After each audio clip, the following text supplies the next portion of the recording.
কিন্তু যেটা গ্রাম ওই নদী কেটে দেওয়ার ফলে জলটা হুড়ুর করে ঢুকেছে এবং গবাদি পশু আনতে দুজন মারা গেছে নৌকায় করেছে। এখন নৌকার পারাপারটা দয়া করে করবেন না। গবাদি পশু আটকে গেলে গভর্নমেন্ট আপনাকে গবাদি পশু দিয়ে দেবে, কিন্তু নিজের প্রাণটা বাঁচান। আর আপনারা নিশ্চিন্তে থাকুন, কুটনির চকে মানিক চকে যা যা কাজ করার আমরা প্রত্যেকটা কাজ করবো। কালকেও আমি 7-8 জন পরশুদিন পাঠিয়েছিলাম, আমাদের গভর্নমেন্ট অফিসার তারা সব সামনে করে এসছে। তুই হচ্ছে কালকে সামিরুল গেছিল এবং ঋতব্রত গেছিল, আজকে ববিকে পাঠানো হয়েছে।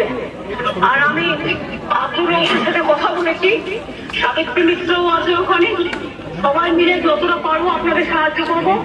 ডিএমকে আমি বলবো যা আছে সব জিনিসপত্র দিয়ে মানুষকে রিলিফ চালিয়েছে, যতক্ষণ তারা বাড়িতে ফিরতে না পারবে ইয়ার যেন দেয়।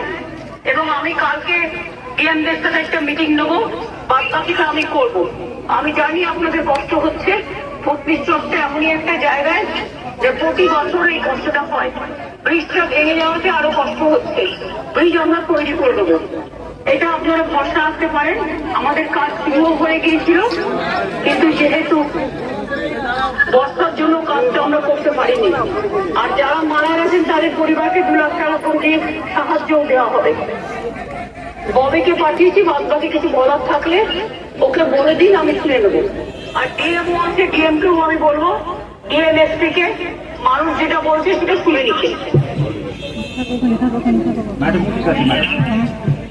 ওদের রিলিফে যেন কোনো ঘাটতি না হয়। ম্যাডাম ফলো ম্যাডাম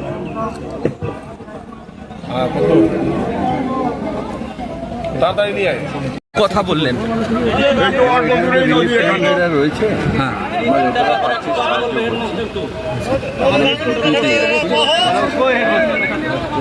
এইগুলো একটা প্ল্যানিং করে মমতাদি অলরেডি করছে যাতে জলটা না আসে। হয়তো জলটা উপর থেকে নেপাল, এই ভুটান আর সিকিম থেকে জলটা হয়ে নষ্ট হাই স্কুলটা একটু পরে। এটা এখন বিগত 2 বছর থেকে এখানে কাজ হচ্ছে না, নদী পাড়ে